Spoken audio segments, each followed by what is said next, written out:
Muito bem, pessoal, então estamos gravando aqui. Boa noite a todos. Essa é a segunda parte da nossa aula do dia 19. Estamos falando aqui de instrumentos financeiros, CPC 48, 39 e 40, tá? Então nós falamos aí a classificação, os conceitos, e a gente vai falar aqui agora. A gente tinha parado aqui, ó, a gente falou de investimentos mantidos até o vencimento, ativo e passivo financeiro mensurado pelo valor justo por meio do resultado, né? Então, mantido até o vencimento, e agora empréstimos irrecebíveis. Os empréstimos irrecebíveis, pessoal, eles são relativamente simples, né? São instrumentos financeiros mais simples que a gente tem, então é relativamente fácil a gente entender o processo de contabilização deles, né? Olha só o que a gente tem aqui. Então, deixa eu deixar aqui no cantinho, ó, falar, ó, empréstimos irrecebíveis, então são os ativos financeiros, veja, de novo, não derivativos, tá? Com pagamentos fixos ou determináveis, que não estão cotados em mercado ativo. Basicamente, assim, depois a gente vai ver o exceto aqui, mas basicamente é quando você tem contas a receber, por exemplo, ele é não derivativo, porque ele não varia, o valor que você definiu lá de valor de venda é o que você vai receber. Pagamentos fixos ou determináveis, você sabe o quanto você tem que pagar, você sabe o quanto você vai ter que receber, e que não estão cotados em mercado ativo, não há cotação. Aquele item, aquele empréstimo ou recebível que você tem é a operação entre você e o banco, então não tem cotação em mercado, tá? Ele fala aqui, ó, então, determináveis que não estão cotados em mercado ativo, exceto os que a entidade tem a intenção de vender imediatamente ou no curto prazo, os quais são classificados como mantidos para negociação, e os que a entidade, no reconhecimento inicial, designa pelo valor justo por meio do resultado, tá? O que a entidade, após o reconhecimento inicial, designa como disponível para venda e, efetivamente, aqueles que, com relação aos quais o detentor não possa recuperar substancialmente a totalidade do seu investimento inicial, que não seja devido à deterioração do crédito, que são classificados como disponíveis para venda. Então, basicamente, você tem ativos e passivos, empréstimos e recebíveis, pagamentos fixos, determináveis, então você sabe os valores que você vai fazer, não tem cotado, não tem cotação em mercado ativo. Ele fala, exceto aqueles que você vai vender imediatamente, tá? Que você classificou lá como mantido para negociação, aqueles que você designou como disponível para venda, porque aqui veja que você adquiriu lá um empréstimo recebível e você falou assim, não, isso aqui eu quero, a minha intenção é tal coisa. Tá? Então, por exemplo, aí você vai falar, mas como que assim um recebível, um contas a receber, eu posso dar essa designação? Porque o que acontece? Você pode ter um contas a receber ali e você fala assim, não, este valor aqui eu vou negociar, ou seja, eu já vou imediatamente fazer uma negociação aí com o banco, ou fazer uma negociação com quem quer que seja aí, né? Então, você já dá essa, digamos, essa definição, você já dá esse encaminhamento. Uma vez feito isso, então eu não posso classificar ele como recebíveis ou empréstimos, né? Muito bem. Ó, aqui ele fala, então, ativos disponíveis para venda, ativos financeiros disponíveis para venda, tá? Ó, então, aqui ele vai falar um pouquinho de cada um, tá, pessoal? Ele vai dar alguns exemplos do que são esses ativos disponíveis para venda. Ativos financeiros disponíveis para venda são aqueles ativos financeiros não derivativos que são designados como disponíveis para venda ou que não são classificados como empréstimos a receber, investimento mantido até o vencimento, ativos financeiros ao valor justo por meio do resultado. Tá? É óbvio, né, pessoal? Se eu definir como disponível para venda, ele não pode ser empréstimos irrecebíveis, não pode ser mantido até o vencimento e nem disponível para negociação, que é o valor justo por meio do resultado. Tá? Ó, outra coisa que muitas vezes existe dentro dos contratos são derivativos embutidos, pessoal. Isso aqui, como a gente falou lá do contrato de leasing, você tem determinadas situações ou determinados contratos que você tem ali uma operação. Lembra que a gente falou ontem? Que você tem o quê? Você tem um contrato de leasing, por exemplo, você tem ali duas operações e ali você pode ter uma parte que é considerado leasing e a outra parte não. Né? Então, uma parte estaria sujeito seria um arrendamento e a outra não. Você tem um arrendamento embutido que às vezes não é claro, ele não é explícito, você precisa entender. E aqui também a gente tem uma situação desse tipo. Tá? E isso muitas vezes não é tão fácil da gente entender, que são os derivativos embutidos. Ou seja, eles estão lá no contrato, não é um contrato exclusivamente de derivativo, mas ele está embutido lá no contrato. Porque ele fala, ó, derivativo embutido é um componente de instrumento híbrido.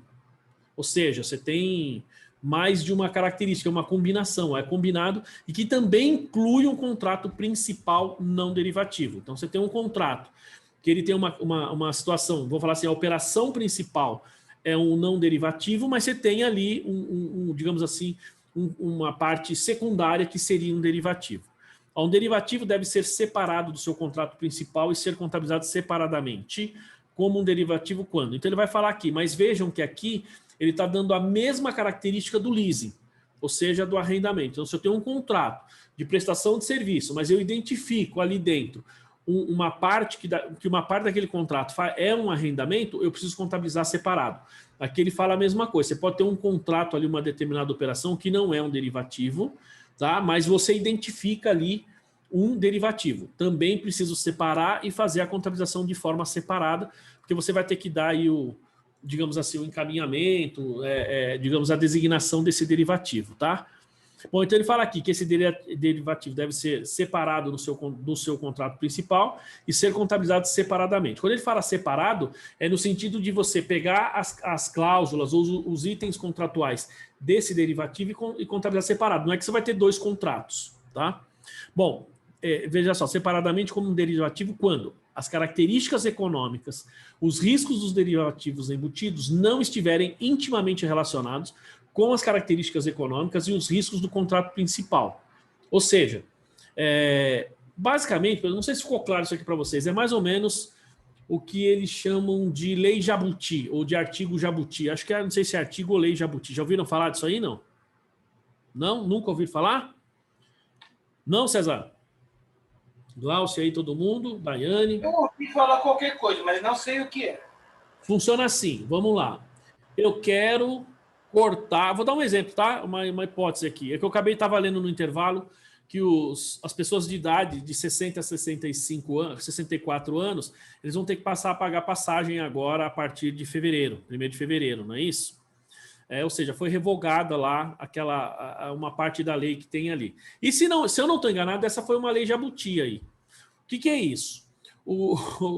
Digamos assim, o relator da lei, que pode ser o governo estadual, prefeitura, tal, ele manda lá digamos assim, para o Congresso, né? Então, para a Câmara, para a Assembleia Legislativa ou para o Congresso Nacional. Quando ele manda uma lei falando sobre regulamentar, por exemplo, pegar aqui o caso do Alex, aí da Daiane e da Patrícia, nós vamos regulamentar o sistema de energia elétrica no país. Você tem uma lei enorme falando isso e lá no meio, escondido, tem um parágrafo dizendo assim, um artigo dizendo assim, fica também revogado a lei tal que corta, né, o benefício do... Você entende? Uma coisa que não tem nada a ver com a outra. Então, isso tem bastante, tá? Aqui a gente tem... por exemplo, nesses casos, é como se fosse algo parecido, né? Porque você tem, veja só, as características econômicas do derivativo embutido, eles não estão intimamente relacionadas com as características econômicas e os riscos do contrato principal. Então, você tem um contrato principal e ali dentro você tem um derivativo embutido. Veja que o risco do derivativo, ele não é ou não está atrelado ao risco do contrato principal. Ó, então, isso aqui ele fala assim, ó, eu vou separar quando um instrumento separado com as mesmas características que o derivativo embutido satisfizer a definição de derivativo. Então, eu tenho um instrumento ali financeiro que eu entendo que aquilo é um derivativo. Ele não está, digamos... Porque, veja só, pessoal, se eu tenho, ele fala aqui, se eu tenho um derivativo e todos os riscos ali estão atrelados ao contrato principal, então eu vou registrar o contrato principal, porque automaticamente registrando aquele item lá principal no contrato, eu já vou reconhecer os riscos ali também do derivativo. Se esse item ele estiver separado ou não influenciar, ou não estiver intimamente ligado, como é o termo que ele usa, então eu preciso separar. Essa é, digamos assim, a característica que ele dá aqui, né? Então ele fala, ó, e outro, instrumento separado com as mesmas características que o derivativo embutido satisfizer a definição de derivativo. Então, ele precisa ter aquele conceito de derivativo. Variar o valor por um determinado fator qualquer, baixo investimento ou nenhum investimento na designação inicial e ser liquidado no futuro. Tá? Ó, o instrumento híbrido combinado não for medido pelo valor justo com as alterações do valor justo reconhecidas no resultado. Porque se ele for, então significa que é um instrumento que está disponível para negociação. Tá? O derivativo que esteja embutido num financeiro ou passivo financeiro pelo valor justo por meio do resultado não é um derivativo separado, porque ele faz parte, na verdade, do derivativo principal. Ele está ligado diretamente ou intimamente com o derivativo, com o instrumento principal, consequentemente, tá? Consequentemente, eu não posso ou não devo reconhecê-los de forma separada, tá?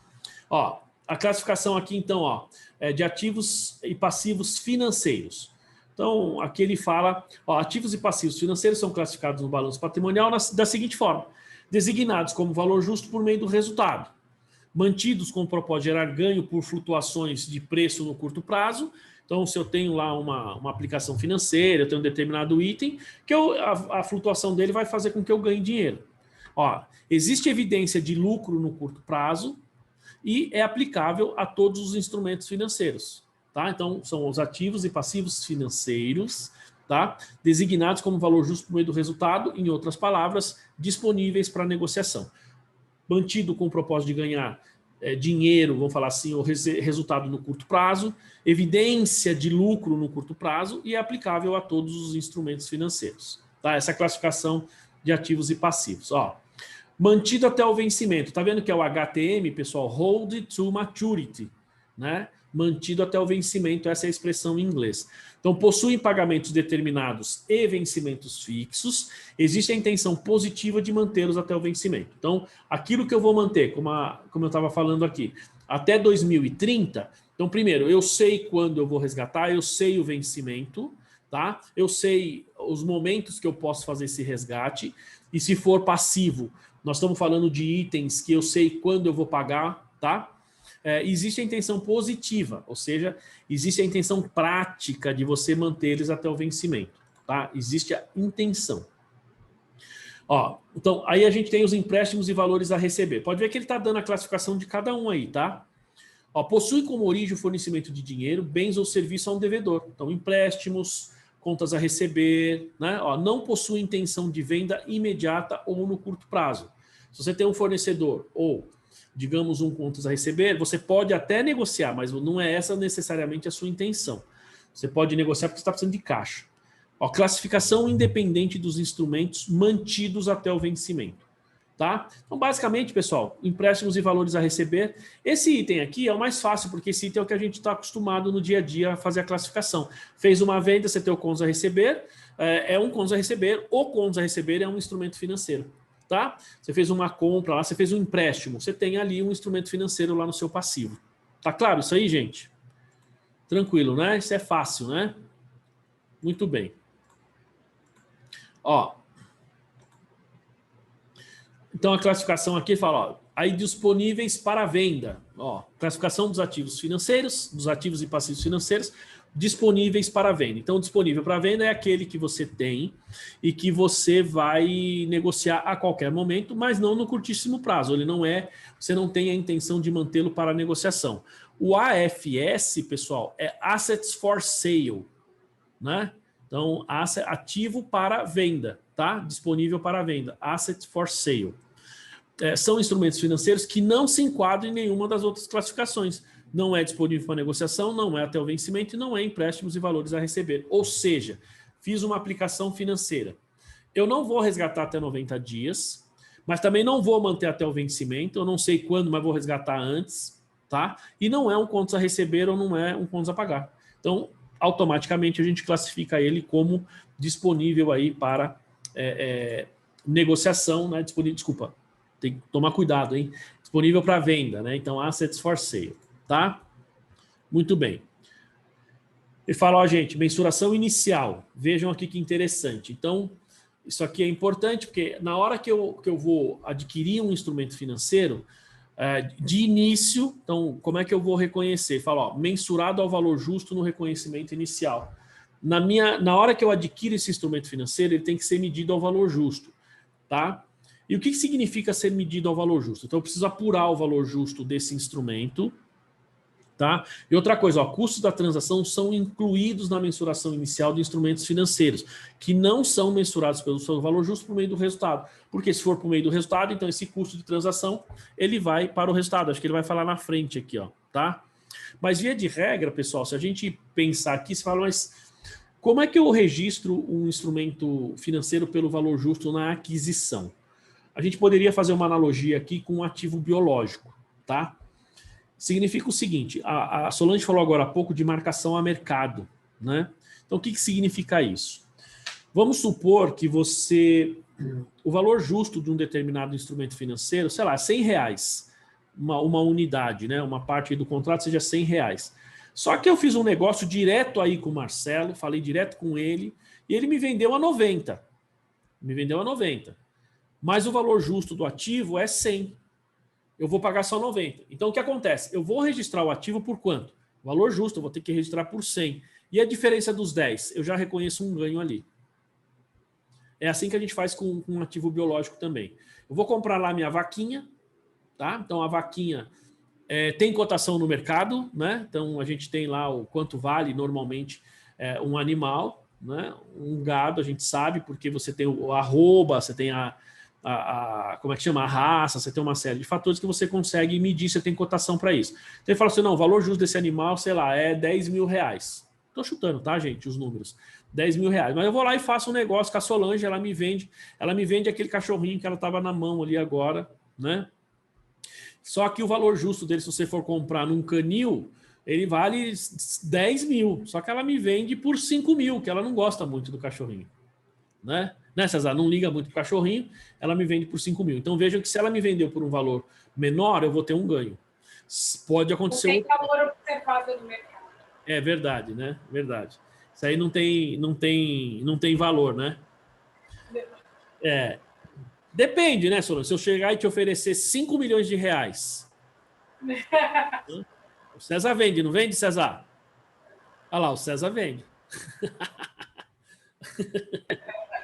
Ou seja, mas pode acontecer o oposto. Vamos supor que a Solange queira vender o valor justo do cachorrinho seja 5 mil, tá? Mas eu vou lá e gasto 10 mil. Então veja que o meu valor justo é 5, mas eu estou pagando mais. Então ali vou reconhecer o ativo por 5 e tenho uma perda automaticamente de 5 naquele caso. Tá? Então esse ganho ou perda aí no valor justo ele pode ocorrer, tá? E esse custo de transação aqui, a não ser que você pague efetivamente o valor justo, tá? Se você pagou o valor justo, então você não vai ter ganho ou perda. Estou dizendo que pode ocorrer.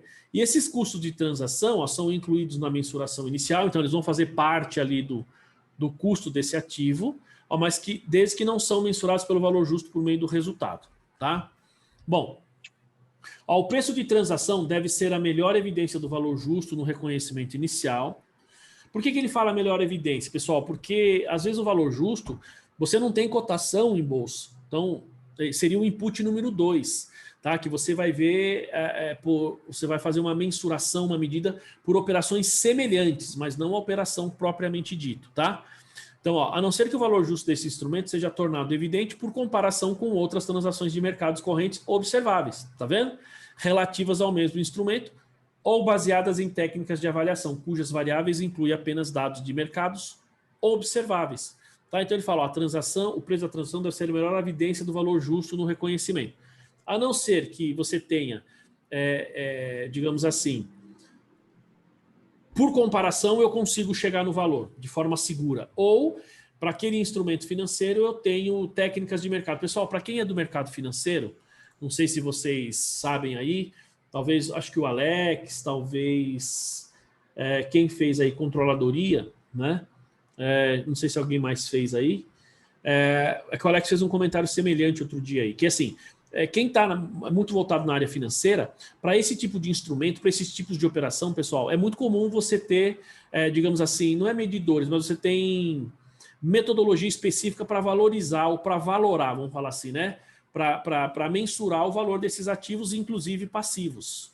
Tá? Você tem métodos específicos. Assim como você vai, por exemplo, ver o futuro das ações, você vai ver um dos exemplos é a análise de gráfico. Você vai ver a movimentação no gráfico, tal, não sei o quê. Então, por ali, você consegue identificar, é uma tecnologia. Né? Você tem uma série delas para medir esses instrumentos. O próprio, muitas vezes, WACC é uma delas, né? O custo médio ponderado de capital, né? Então, o CAPM, né? Então, essas são técnicas, são só 2 exemplos, mas que são técnicas que você consegue mensurar esse tipo ou fazer esse tipo de, digamos, de mensuração desses instrumentos, tá? Bom, ele fala aqui, ó, aplica-se a todos os instrumentos financeiros, se negociados ou não numa base de isenção de interesses. Ó, arm's length basis, né? Ou seja, você está fazendo ali, digamos, sem... você está fazendo a operação porque simplesmente você quer negociar, comprar ou vender esse instrumento, sem necessariamente falar aqui, ó, empréstimos com isenção de juros de um acionista ou governo, tal, tá vendo? Ó? Ser negociados ou não em uma base com isenção de interesses, tá? Então, ele dá o exemplo aqui, isenção de juros, acionista ou governo, quando isso aqui, hoje em dia é difícil, né? Você fazer uma operação que ele vai te isentar de juros, tal, é bem difícil. Bom, e aqui, pessoal, olha só, esse quadrinho é bem interessante, tá? Esse aqui é um dos poucos slides que eu tenho figura, que eu tenho quadrinho, mas aqui é bem interessante, ó. Percebam que aqui, basicamente, a gente tem um resumão aí de tudo que eu falei, né? Eu vou publicar isso aqui, esse material para vocês, aí vocês vão ter acesso, fica mais fácil. Isso ajuda bastante, viu, Solange? Né, para o entendimento, ó. Então, por exemplo, tem um instrumento, a forma de avaliação e quando mudar de valor, né? Como é que a gente faz? Então, ó, ativos financeiros pelo valor justo com contrapartida no resultado, eu vou avaliar a valor justo. Então, a cada fechamento, a cada reporte, eu vou medir o valor justo, mudou o valor, alterou, subiu ou diminuiu, resultado. Entendeu? Então, basicamente, Solange, aquele item que você tinha me perguntado, se ele for disponível para negociação ou se ele já for diretamente classificado como disponível para negociação ou mantido pelo resultado, aquela explicação que eu dei é essa daqui. Não sei se você lembra. Você tem lá, você vai mensurar valor justo e vai mandar para o resultado. Tá? Agora, o que precisaria era pegar aquele instrumento que você está falando e classificar aqui. Vamos ver. Ó, investimentos mantidos até o vencimento. Então, como é mantido até o vencimento, então é custo amortizado, tá? Taxa de juros efetiva, ou seja, como você tem o custo amortizado, isso significa que você fez o investimento lá, ou muitas vezes você está falando aí de um passivo, tal, e você vai, ou mesmo um ativo, e você vai dando baixa nesse investimento, e você usa a técnica aí do custo amortizado. Você vai pegar o custo e amortizar ele ao longo do tempo, tá? Usando efetivamente a taxa, a que a gente chama de taxa de juros efetiva. Mas você vai amortizando. Então, olha o que ele diz, ó, não relevante, exceto recuperação. Por que não é relevante? Porque é custo amortizado, o valor já está fechado e você vai amortizando ao longo do tempo, você não tem necessariamente mudanças de valor. Empréstimos e recebíveis, pode ver que é basicamente a mesma coisa. Ó, é o custo amortizado, ele também não é relevante, a não ser que você tenha, digamos assim, por algum motivo aquele instrumento ele foi ou cancelado ou renegociado e você vai ter alguma recuperação naquele valor. Os disponíveis para venda, ó, valor justo, olha aqui, ó, tá vendo, ó, Solange? Então, mas aí exatamente nesse ponto que eu fico confusa. Qual é a diferença do ativo financeiro para o disponível para venda? Não. O disponível para venda... Na hora que eu vou classificar. É uma classificação de um instrumento financeiro. Então, vamos lá. Eu tenho, só para você entender. Então, vamos retomar. Eu tenho um instrumento financeiro. Eu posso classificar ele se o CPC permitir e se ele tiver as características que nós já vimos aqui. Então, eu tenho um instrumento financeiro. Vamos supor que eu possa classificar como disponível para negociação, que é o quê? Mensurado a valor justo por meio do resultado. Disponível para negociação. Quando eu vou vender e vou transformar em dinheiro no curtíssimo prazo até 90 dias, basicamente. Tá certo? Então, nesse caso, eu tenho que classificar como disponível para negociação. Aí ele cai aqui, ó. Esse é o primeiro item. Ó, então ele vai ser aqui, ó. Financeiro pelo valor justo com contrapartida no resultado. Valor justo, resultado. Por quê? Porque ele é um item para negociação. Você comprou e vai se desfazer em até 90 dias, você vai usar aquele recurso. Tá claro isso? Vamos lá. Depois eu tenho os mantidos até o vencimento. Vamos voltar aqui na tabela. Ó, deixa eu ver onde ele está aqui. Ó. Investimento mantido até o vencimento. O que é o mantido até o vencimento? É aquele título ou um passivo que você fez um financiamento. Imagina assim, vamos pensar um financiamento que fica um pouco mais fácil. É um instrumento financeiro, certo? Um financiamento. Você vai pagar em 50 parcelas. Mas ele tem pagamentos com datas que você conhece, Os valores não vão se alterar, porque já estão embutidos quando você fez o contrato inicial. Claro, você vai reconhecer a despesa financeira e você vai amortizar, né, utilizando o método do custo amortizado, ao longo do tempo. Então, nesse caso, o que eu faço? Veja, um empréstimo, por exemplo, ele não é disponível para venda. Ficou claro ou não? Tá? Não entendi. Tá, agora vamos lá. Ó. Aí depois ele fala aqui, ó, empréstimos e recebíveis. Então, seus empréstimos, por exemplo, e os seus contas a receber. É o mesmo caso. Tá? Aí ele fala aqui, ó, disponível para venda. Então, o que é o disponível para venda? Disponível para venda, vamos pensar numa aplicação financeira. É aquela aplicação que vai vencer em 2030, tá? Mas eu, quando comprei, eu não tenho a intenção de negociar em até 90 dias, mas também não tenho intenção de resgatar só em 2030. Entendeu? Sempre vai ter um vencimento.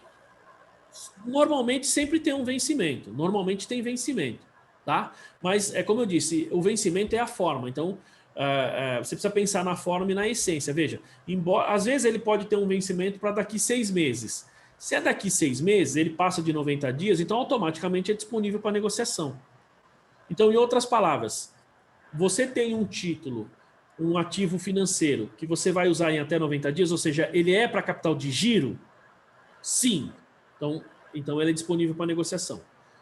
Você tem um título que você vai manter ele até o vencimento, até 2030? Sim. Então, mantido até o vencimento, hold to maturity, você vai deixar lá. Você vai classificar isso no longo prazo. Você tem uma aplicação financeira que vai vencer em 2030. Quando que eu vou usar? Sei lá, meu. Eu vou usar daqui 1 ano, 2, quando passar a pandemia, né? Diga. É que aí, nesse caso desse tipo de aplicação, tem que ter uma comunicação interna na empresa muito boa, né? Porque, às vezes, a gente está trabalhando no dia a dia, entende que ela vai ser recebida só lá no vencimento, só que a estratégia da empresa é outra, é para negócio. Tá. Né? Prazo, sei lá, de 1, 2 anos, é recuperar aquele valor, em vez de ser em 5 anos. Nem sempre, né? Voltamos àquela etapa inicial, a gente chega a ter essa informação para classificar adequadamente. Perfeito, Alex. A sua colocação é perfeita, porque assim, é como a Solange está falando. Como é que eu vou saber isso? Se você não tiver uma comunicação muito firme com quem faz ou com a estratégia da empresa, né? É difícil, a gente não tem como saber. Então, o Alex está coberto de razão. Você tem que saber. Porque, por exemplo, para nós, normalmente, que estamos fora da empresa, e para a Solange estar fora da empresa, vai chegar assim. Chegou lá uma aplicação financeira. Como é que a Solange vai saber se aquilo é disponível para negociação, se é mantido até o vencimento? Entendeu? Se não tiver uma excelente comunicação, ou uma comunicação muito clara, ou pessoas como vocês, que agora sabem essa classificação, e vai perguntar, isso aqui, qual que é a sua intenção? O cara fala, isso aí daqui uns dias eu vou resgatar, então você já sabe que é disponível para negociação. Aí você faz isso aqui, você vai resgatar quando? Sei lá, daqui 1 ano, quando der aí. Tá? Então você já vai colocar que é disponível para venda. Então, ó, disponível para negociação, curto prazo. Disponível para venda. Em tese, você não sabe quando você vai usar.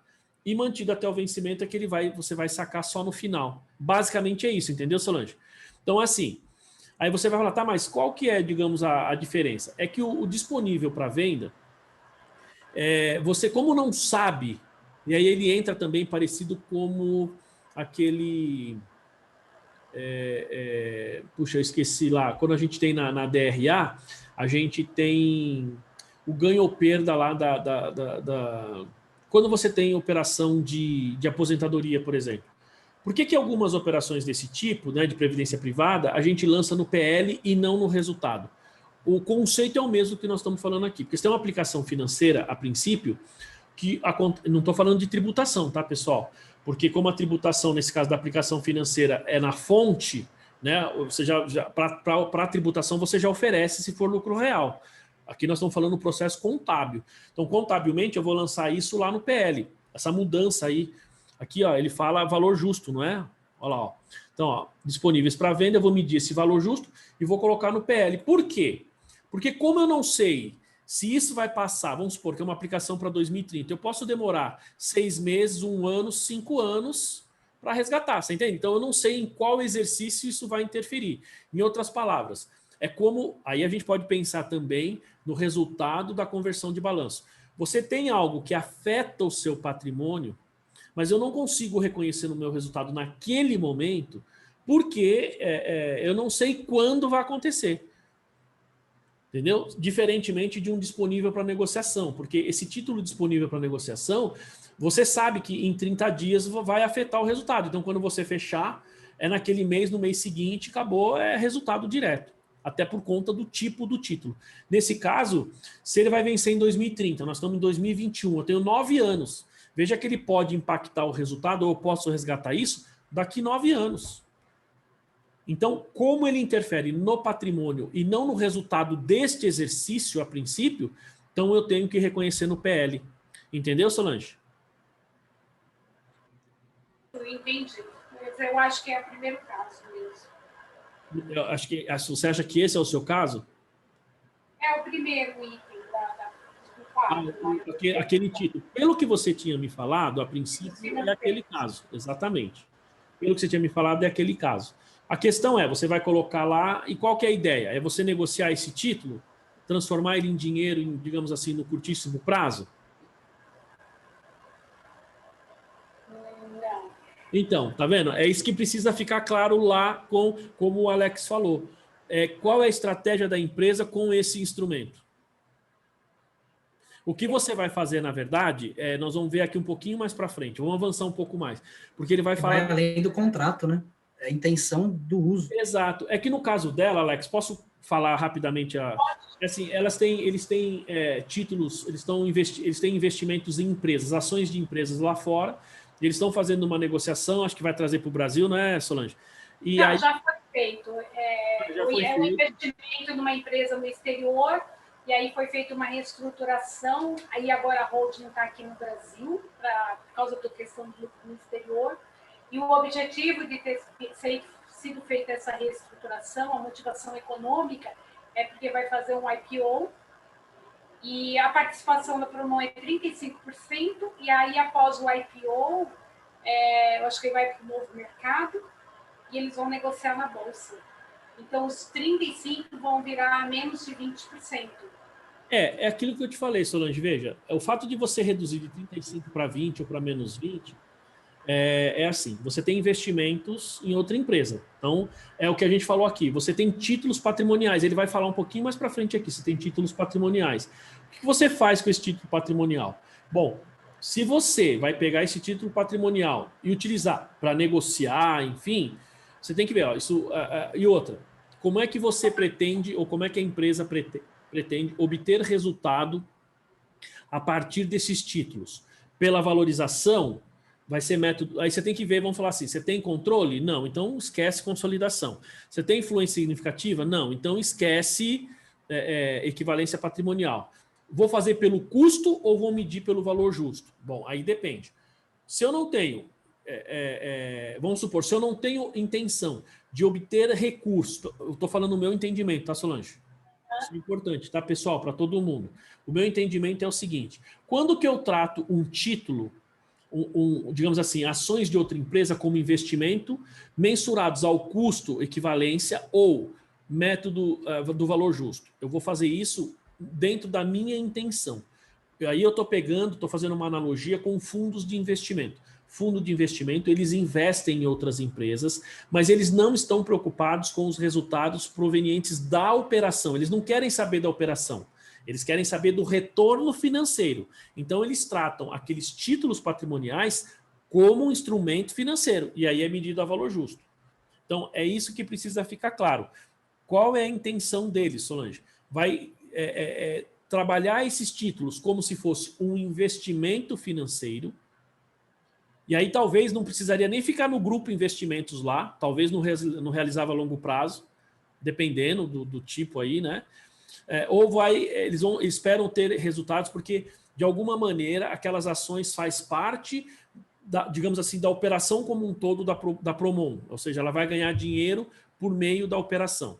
Se for isso, então é um título patrimonial e você deveria reconhecer, no meu entendimento, pelo custo. Se você vai tratar essas ações como investimento financeiro, fazendo uma analogia com um fundo de investimento, aí valor justo. Isso não está muito claro pelo que eu estou percebendo na sua fala. Entendeu? Não, na verdade, o que não, assim, é o primeiro momento que não está claro, porque sabe-se que vai reduzir de 35 para 20.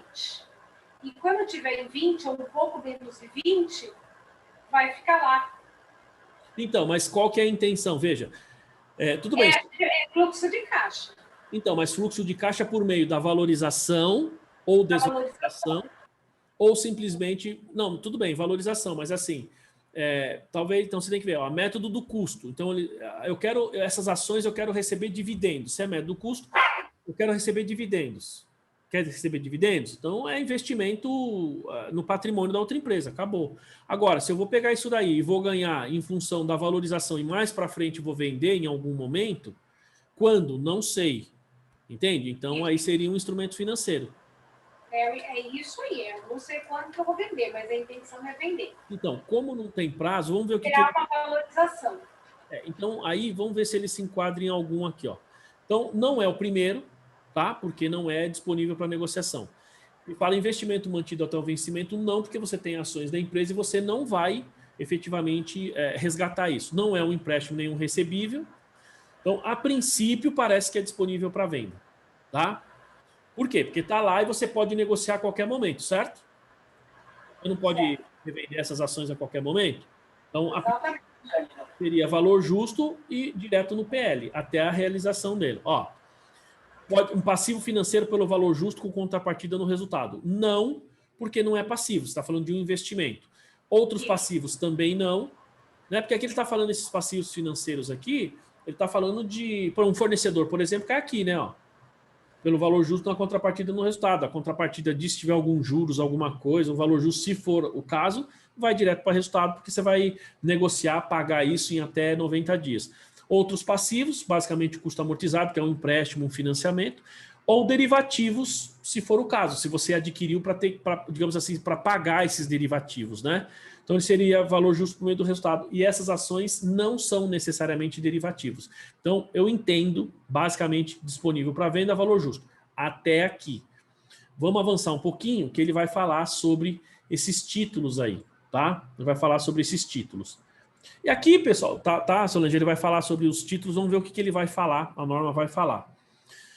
Aqui ele fala do valor justo, então ele dá as principais características do valor justo, né? Então a gente fala aqui nesse slide aqui, ó, valor justo usa várias vezes, então para falar de valor justo, eu tenho que ter um mercado ativo, eu tenho que ter um mercado de instrumentos semelhantes, ele fala ajustar o preço de instrumentos para as condições de instrumento avaliado, ele fala aqui por operação semelhante, se for o caso, né? Então, sem um mercado ativo, eu vou usar técnicas de avaliação usando o máximo de dados do mercado e o mínimo de dados específicos da entidade. O valor justo tem que lembrar que é uma operação, é uma observação de fora para dentro, não de dentro para fora. Então, eu preciso, se eu não tiver um mercado ativo, eu vou usar técnicas de avaliação que o mercado usa e não o que a empresa usa. E aqui os instrumentos de patrimônio líquido, olha só, essa empresa ela vai ser cotada em bolsa, não vai, Solange? Vai ter cotação, vai fazer o IPO, vai ter cotação em bolsa, certo? Vai para o novo mercado. Então, olha só. Valor justo de instrumento patrimônio líquido. Na ausência de cotação de mercado, que não será o seu caso, deve ser baseado em estimativas ou custo menos recuperação, como último recurso e somente se for impossível fazer, estimativas confiáveis. Tá? Então, no mercado ativo, eu uso a cotação de preço publicado. No mercado ativo de instrumentos semelhantes, se eu não tiver mercado, não tiver preço publicado, eu vou fazer a comparação entre os instrumentos. Sem mercado ativo, eu vou usar o máximo possível aí para pegar técnicas e valores e, digamos, e metodologias que o mercado usa para valorização e o mínimo possível da entidade. E no caso de patrimônio líquido, na ausência de cotação, baseado em estimativas, né? Só se você não tiver outra, digamos, condição melhor para fazer isso, né? Se você não tiver outra alternativa. Muito bem, professor, pode falar. Vou ver se eu estou entendendo. No caso de fundo de investimento imobiliário, então eu lanço a valor justo contra a PL, no caso se tiver alguma valorização. Eu só reconheço no resultado na venda, na realização, é isso? Então, mais ou menos isso? Então, depende, Daiane. Nesse caso, depende. É o que o Alex falou, né? qual que é a intenção da empresa? Você está fazendo a contabilização do fundo ou você está fazendo a contabilização de uma empresa que tem um investimento em um fundo de investimento? O exemplo seria uma empresa que tem investimento no fundo imobiliário, no caso. Então, vamos lá. Então, eu sou, sei lá, sou a Pocopé de Escola de Negócios, fui lá e fiz um investimento num fundo imobiliário, certo? Então, qual que é a intenção com esse investimento? Seria ganhar dinheiro na valorização. Então, mas como que você fez essa classificação? É ganhar dinheiro na valorização e não ganhar dinheiro na operação, é isso? Então, você está comprando... Então, mas aí, nesse caso, quando você, por exemplo, já compra um fundo de investimento, ele já é basicamente um instrumento financeiro e ele já é medido a valor justo. Né? Mas ele tem a valorização que ele pode dar cota, no caso, né? Isso. Essa valorização da cota, eu fechando meu balanço hoje, por exemplo, hoje pode valer um valor, mês que vem pode estar muito menor, pode estar muito maior. Só que eu ainda não vendi, então eu ainda não tenho não realizei, né? Então, mas vamos lá, olha esse quadro aqui. Então, você vai negociar, você fez esse investimento para negociar em quanto tempo? Até 90 dias, esse primeiro quadrinho aqui, ó. Então, vamos lá, ó. Vamos lá. Seria, não sei, né, no caso, porque você, sei lá, 90 dias. Se eu ganhar um valor razoável em 90 dias, eu vou vender, senão não. Eu vou aguardar até eu poder ter um ganho razoável. Então, olha só, aqui eu diria assim, ó, não sei. Mais ou menos eu pensaria assim. Então, esse primeiro quadro é até 90 dias. Tá? Então, se é até 90 dias, se você já comprou com a intenção, então você vai registrar aqui, valor justo, vai direto para o resultado. Se é até o vencimento, aí você precisa ver o vencimento quando é, tá? Né?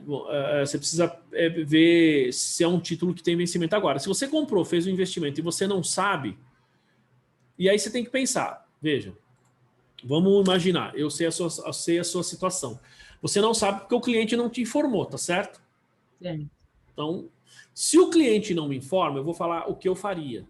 Eu classificaria como disponível para negociação por meio, mensuração a valor justo por meio do resultado.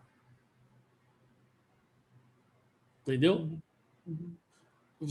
Provavelmente você deve estar fazendo isso lá. Sim. Mês a mês você reconhece o valor justo e vai reconhecendo o resultado, certo? Sim, certo. Então, eu faria isso. Por quê? Porque você não sabe qual é o vencimento. Então, você não sabe se é até 90 dias e você não sabe se é até o vencimento. E você não sabe quando. Ou seja, ele pode... E aí pensa na informação, tá? No caso da Solange é um pouquinho diferente, porque no caso dela, o investimento, o valor é bastante alto, né?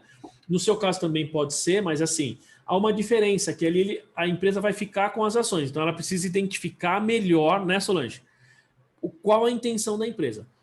Se ela não souber, se ela não identificou, e aí, Daiane, para você também, nenhuma de vocês duas, ou seja, vocês têm a operação e não identificaram, eu colocaria como disponível para negociação mantida com valor justo por meio do resultado. Por que eu faria isso? Não sei se os outros concordam. Quem quiser opinar aí é bom, né? Então, o Marcelo, a Marta, aí, a Patrícia, a Luciano, o Isaías, a Glaucia, todo mundo, né? O Alex. Por que eu faria isso?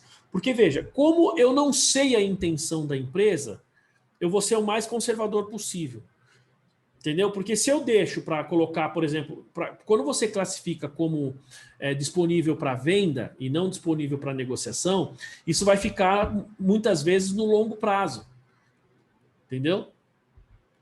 E aí é ruim em termos de análise de balanços. Como você não sabe, eu seria mais, digamos, conservador possível. Porque a qualquer momento, Daiane, o cliente pode... Ele nem vai te avisar. Na verdade, se você está ali fazendo a contabilização, chegou ali o resgate, né, a venda desse título. Não é isso? Sim. Então, nesses casos, eu nem perco muito tempo. Vejam só, gente, aqui entra, vamos falar assim, o conhecimento da norma, né? Não que eu seja conhecedor, mas... eu penso da seguinte maneira. Eu tenho um cliente que ele tem uma aplicação financeira. Uma não, duas, né? Ele tem 2 aplicações financeiras. Eu não sei a intenção dele.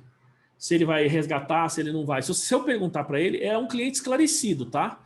É um cliente que é uma empresa que aqui ela é nacional, mas 99% é uma empresa americana, então é uma pessoa que sabe o que está falando. Ele foi executivo de multinacional, né? E assim, então se eu perguntar para ele vai falar, meu, o dinheiro está lá, a hora que eu quiser eu resgato. Entendeu? Não tem uma política específica. Então eu trato, sendo conservador, como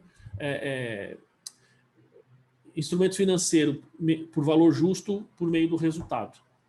Talvez, Solange, talvez no seu caso, talvez tenha que ser assim. Se a empresa não souber o que vai fazer, você faz isso. E no seu caso, Daiane, eu faria exatamente dessa maneira. Me parece que levar para o PL sempre chama mais atenção. Não, mas você tem uma norma para isso, né? Você tem que lembrar que assim, você está atendendo a norma. E fiscalmente, assim, se esse investimento ele for realizado, você tributa. Se não, como é só valor justo, é diferente de uma aplicação financeira, né? Então, mas a empresa de lucro real, o tratamento do valor justo, tem um impacto, né? Eu tenho que registrar tudo em subconta. Se não tiver subconta, você tem que tributar, e se der prejuízo, você tem que separar o prejuízo no operacional. Exato, mas a subconta, Solange, se eu não estou enganado, é a subconta no ativo ou no passivo, não no resultado, se eu não me engano. Se eu não me engano. Mas tem que tratar, não é? Oi? Não, que seja no ativo, vinculado ao ativo ou passivo. É verdade, é isso mesmo. Mas é um trabalho, né? Porque não, claro. Ninguém quer fazer, né? Não, isso não tenha dúvida. Por isso que, veja só, por isso que eu estou dando sugestões ou opiniões diferentes nos dois casos. No seu caso, Solange, assim, você tem uma empresa que você consegue, pelo menos, chegar mais perto da informação, né? E você tem uma auditoria independente que vai olhar isso e vai questionar. No caso da Daiane, muitas vezes, você não tem auditoria e ela tem essa situação e ela não consegue chegar, assim como talvez o Marcelo, eu, uma boa parte aí, na informação, porque imagina, se a Luciana vai ligar para o cliente dela, fala, qual que é? O cara fala, meu, esse dinheiro eu vou resgatar, o dinheiro é meu, eu resgato a hora que eu quiser. Então, o que eu faria? Sendo conservador, não sei se a Daiane entendeu e concorda. Eu lanço direto como disponível para negociação, por meio do resultado. Então você mede o valor justo e manda para o resultado naquele momento. Entendeu? Fala, Daiane. Diga lá. Como o empresário não sabe, que nem muitos falam assim mesmo, o dinheiro está lá, na hora que quiser. Então, achei melhor fazer desse modo mesmo, que aí você corre menos risco, né? Porque se você coloca como disponível... Assim, também tem um detalhe, ninguém vai fiscalizar isso, porque se você tributar da maneira correta, não vai fazer diferença. Tá? Agora, como nós estamos aqui num curso de pós falando de normas, que nós temos que fazer a contabilidade da maneira correta, então eu preciso classificar de acordo com a norma de maneira correta. Tá? Mas vejam, precisa estar claro a operação, a intenção também tem que estar clara. Então, nesse caso da Daiane, eu não tenho a menor dúvida que eu faria isso. Porque eu faço isso, eu tenho um cliente que tem aqui uma aplicação financeira. Eu não sei se ele vai ficar até o vencimento ou se ele vai resgatar em 90 dias. Entendeu? Então, eu já lanço como disponível para negociação. Por quê? Porque como ele pode resgatar a qualquer momento, então eu entendo que eu estou, digamos assim, gerando uma informação ou um dado mais próximo da realidade. Por quê? Se o cara perguntar quando que ele vai sacar? Vai sacar a qualquer momento. Pode ser que ele não saque ali, não faça o resgate nos 90 dias. Né? Que, em tese, deveria ser disponível para venda e não disponível para negociação. Mas como eu não tenho a informação, eu acho que é mais conservador você deixar como disponível para negociação, né? No circulante. Entendeu, Daiane? Sim. Né? Então, é o que você está fazendo, eu continuaria o que você está fazendo. E aí, veja só, você faz nota explicativa para esse cliente? Tem ano que faz, tem ano que não, depende da licitação.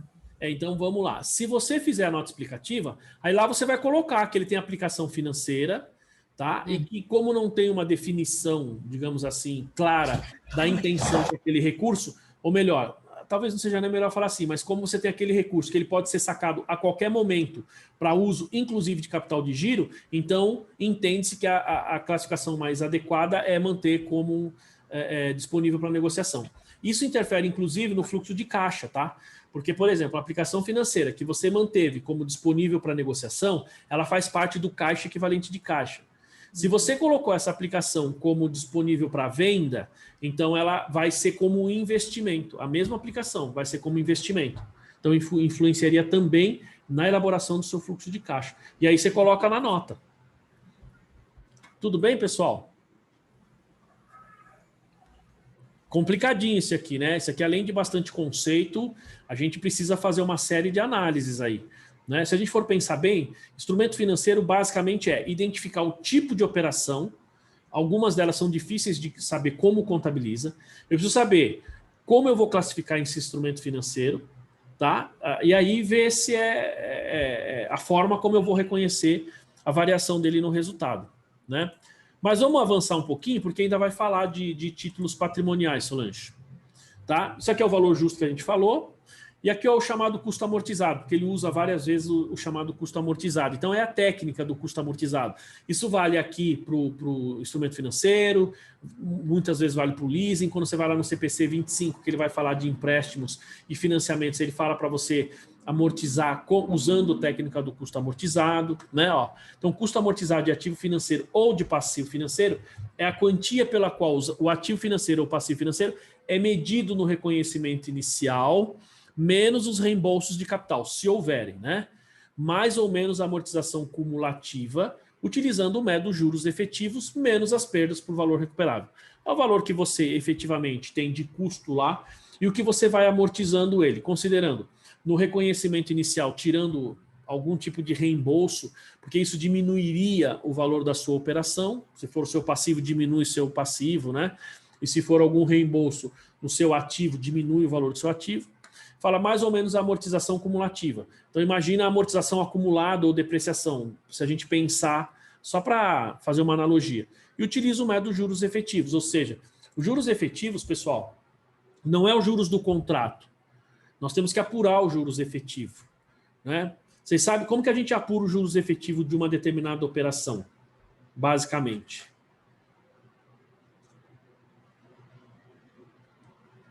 Tem que descontar a inflação, né? Não só a inflação, mas você pode considerar basicamente, você pode usar a TIR, por exemplo. Tá? Então, por quê? Veja só, quando a gente tinha, há um tempo atrás, não, a gente tem muitas vezes propaganda de veículos, por exemplo, de carros que estão vendendo, o cara fala assim, há um tempo atrás era muito comum, né? A taxa de juros estava alta, o cara falava assim, não, então você vem aqui, taxa de juros 0,99, não é isso? Só que aí você ia olhar o contrato, estava lá 0,99, só que quando você pegava a calculadora e fazia o cálculo das parcelas que você estava pagando, não era 0,99, às vezes chegava a 2%. Percebe? Então, veja, a taxa nominal é 0,99, mas a taxa efetiva é maior. Olha só o que acontece. Você fez um financiamento da Caixa Econômica Federal. Tá? Então, o cara fala que a taxa é 7%. Tá bom, só que você pegou ali dentro desse item, o que a Caixa fez? Veja, o contrato fala que você vai pagar parcelas e os juros a taxa de juros é 7%. Só que ali ele embutiu, você fala assim, você quer escritura? Eu coloco para você a escritura aqui, eu financio para você. Então a escritura que você pagaria 7, 10 mil, você vai pagar 30 mil, porque vai dividir em 20 anos, 30 anos. Tá? E aí ele vai falar assim, não, então também tem a taxa de abertura de crédito, tem taxa tal. Ele pega tudo isso e coloca no financiamento. E o que acontece? A parcela que você paga não é os 7%, é mais do que isso. Então, essa taxa que você está pagando, considerando todos esses, digamos, custos adicionais, é que é a taxa efetiva. Então, quando a gente chama de custo efetivo, não? Exatamente. É isso mesmo, Alex, isso mesmo. Né? Então, qual que é o custo efetivo do contrato? Você precisa apurar isso. Né? Então, quando você monta, digamos assim, o fluxo de caixa para apurar a TIR, que você vai falar assim, ó, eu vou pagar tanto mês a mês, né? Mais o custo tal, mais o custo tal, mais o custo tal. Aí você faz aquele... quando o seu investimento chega a zero, você tem uma taxa, que é a taxa interna de retorno. Essa é a sua taxa efetiva. Entendeu? É exatamente o que o Alex falou, é o custo efetivo do contrato. É isso que a gente precisa fazer para considerar esse custo amortizado. tá? Que muita gente não faz, pessoal. Na prática, muita gente faz assim, fez um financiamento, então eu tenho as parcelas, eu vou baixando mês a mês as parcelas, tá? Aí, de novo, a gente cai naquilo que a Daiane falou. Eu não tenho a informação de custos adicionais referentes ao empréstimo. Então, eu vou pegar simplesmente a parcela, baixo uma parte do principal, outra parte é juros e acabou, né? Bola para frente. Se eu tenho essa informação, eu preciso separar isso, porque o meu juros vai ser um pouco diferente, né, daquilo que a gente tem efetivamente no contrato. Por exemplo, a gente falou de leasing. Quando a gente pega o contrato, um contrato de aluguel, no contrato de aluguel, ali dentro tem juros explícito? Não, mas a gente sabe que se eu fizer um contrato por 1 ano, 2 e pagar à vista, eu tenho juros ali, o cara vai me dar desconto, não vai? Então, se ele vai me dar desconto, a gente tem juros implícito. E aí, qual é, digamos assim, a taxa de amortização? Eu preciso fazer o cálculo para saber quanto seria esse pagamento à vista, a diferença vai ser juros, para chegar efetivamente nessa taxa de juros, porque não é implícita. E é o que acontece nesses contratos aqui, nessa metodologia de custo amortizado, tá? Ó, aqui o que ele fala, ó, então o custo amortizado é igual o valor reconhecido inicialmente, menos algum dinheiro recebido, mais ou menos despesas e receita de juros que você teve, menos o impairment. Digamos assim, esses quadrinhos de cima aqui, pessoal, é exatamente o que está aqui, ó, mais ou menos amortização cumulativa, utilizando o método de juros, menos perdas recuperáveis, que é o impairment, tá? Ó, o custo amortizado é calculado utilizando o método da taxa de juros efetiva e no final de cada período, aplique o método da taxa de juros efetiva para determinar a receita e despesa de juros. Né? Então, você vai, a cada, digamos, final de mês, você vai calcular ali a parcela. A gente vai fazer normalmente isso no final do mês. Se é um valor que você tem parcelado, você vai fazer no pagamento da parcela. Teria que ver qual o valor dos juros, apurar essa diferença, e aí eu vou ver se eu tiver ali ganho, ou receita, ou despesa financeira. Né? No caso de passivo, normalmente é despesa. No caso de ativo, normalmente a gente tem ali receita. Tá? Pessoal, deixa eu só fazer aqui deixa eu só ver uma coisinha aqui. Eu estou vendo quanto de slide a gente tem para frente.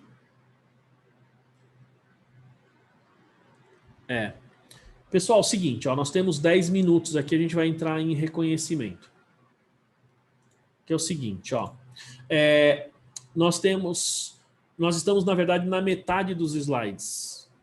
Tá? Nós estamos na metade, são 55 aqui, esse aqui é o slide, acho que 26, tá? Então a gente tem bastante coisa para falar. Fala, bastante Marcelo. discussão aí. Exatamente. Exato, e me deixa feliz isso, tá? Porque nós estamos falando aqui, tá tendo bastante discussão, e olha que eu tô falando bastante hoje, hein? Hoje eu tô meio empolgado aqui, né? Não sei se vocês estão sentindo, eu tô no clima aqui do negócio. Então, pessoal, vocês querem marcar uma outra aula para a gente finalizar? Mais uma a gente finaliza, que é só metade. Vocês querem, pessoal? A Solange vota a favor ali. Esse assunto é muito importante para mim. A Glauce também? A Glauce também, o César. Alex? Pode Melhor, ser, né? Pode ser. Então, vocês querem marcar... Pessoal, amanhã eu não posso, porque amanhã eu, a Glauce aí... O Diogo, provavelmente, a gente tem treinamento do preparatório para o CFC. Sexta-feira eu não gostaria, porque é aniversário do meu pililico, né? Então, a gente vai, eu e minha esposa e ele vão fazer uma festa de aniversário para ele, cantar vai ter no final de semana, no final de semana tem bolinho lá em casa e tal. E a gente poderia fazer na quinta.